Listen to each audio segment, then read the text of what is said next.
नमस्कार. मी रुचा पत्की, राहणार लातूर.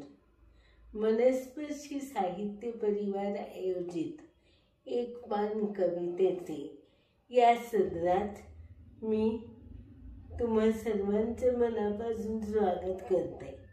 आज मी कवी ग्रेस यांच्या संध्यामाई या कवितेचे रसग्रहण करणार आहे. ग्रेस नामक प्रतिभा संपन्न कवीचे मराठी मनावर आजही अधिराज्य आहे. त्यांचे संपूर्ण नाव माणिक सीताराम गोडघाटे.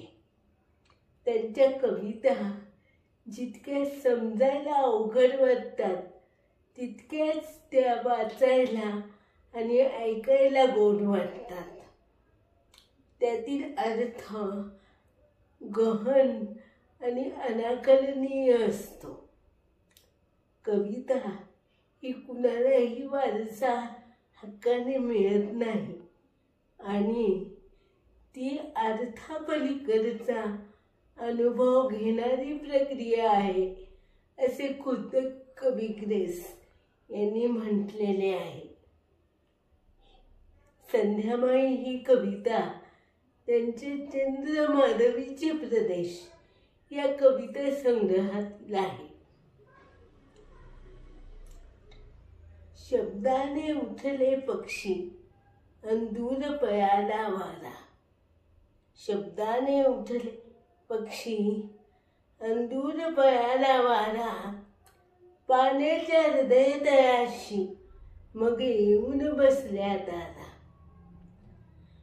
गणगोत परतले तेव्हा, गणगोत परतले तेव्हा चिवचिवली अवघी घरटी. गणगोत परतले तेव्हा चिवचिवली अवघी घरटी. चांदणे तसे झिरमिळले झाडांच्या वृद्ध ललाटी. नभवृक्षरान क्षितिजाला, नभवृक्षरान क्षितिजाला कधी फुंकर मारून गेली.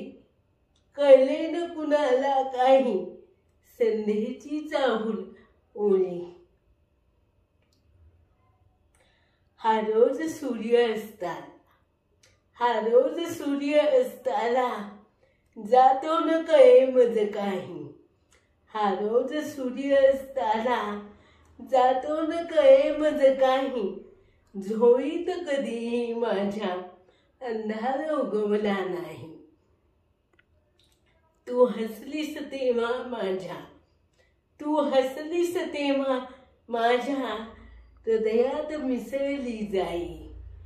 तू हसलीस तेव्हा माझ्या हृदयात मिसळली जाई. तू दूर तरीही घेते मज कुशीत संध्यामाई.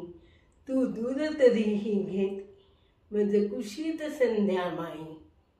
ग्रेस यांची संध्यामाई ही अत्यंत सुंदर अशी कविता आहे. सांज वेळेचे अप्रतिम दृश्य कवीने या कवितेच्या माध्यमातून सहजपणे रेखाटले आहे. संध्याकाळ झाली आणि पक्ष्यांनी त्यांना त्रास देणाऱ्या वाऱ्याला असे काही घाबरवले की त्यांना पळावेच लागले. नदी तलावांच्या तळाशी आकाशातील ताऱ्याचे प्रतिबिंब दिसायला लागले. आकाश, वनराई आणि क्षितिजाला कळलेच नाही की संध्येचे हवेहवेसे आगमन हाच केव्हा झाले. सायंकाळ झाली म्हणून सर्व पक्षी घरट्यात परतले तेव्हा त्यांच्या पिलांनीही खूप किलबिलाट केला. वर्षानुवर्ष पिढीजात उभ्या असलेल्या झाडावर चांदण्यांचा प्रकाश येण्यास सुरुवात झाली. असे संध्यामाईचे सुंदर वर्णन कवी ग्रेस आपल्या या काव्यातून करतात. ते पुढे असेही म्हणतात. की हा सूर्य अस्ताला कधी जातो हे मला आजपर्यंत कधीच कळले नाही, कारण तसा प्रसंगच कधी आला नाही. संध्याकाळच्या वेळीही माझ्या जीवनात नेहमी प्रकाशच असतो. शेवटी ते आपल्या दूर गेलेल्या आईला उद्देशून असे म्हणतात की आई, मी तुला जेव्हा हसताना पाहत होतो तेव्हा मलाही फार आनंद व्हायचा. माझ्या उरात जणू काही जाई फुलली आहे असेच वाटायचे. आता तू दूर आहेस, पण तरीही तुझी अनुपस्थिती मला जाणवत नाही, कारण संध्यामाई मला तुझ्या रूपाने रोजच कुशीत घेते. अशा प्रकारे कवी ग्रेस यांची सांजवेळेचे वर्णन करणारी ही कविता अत्यंत विलोभनीय आहे. माझा हा व्हिडिओ तुम्हाला आवडला असल्यास लाईक आणि कमेंट करायला विसरू नका आणि मनस्पर्शी साहित्य परिवार या चॅनलला नक्की सबस्क्राईब करा. धन्यवाद.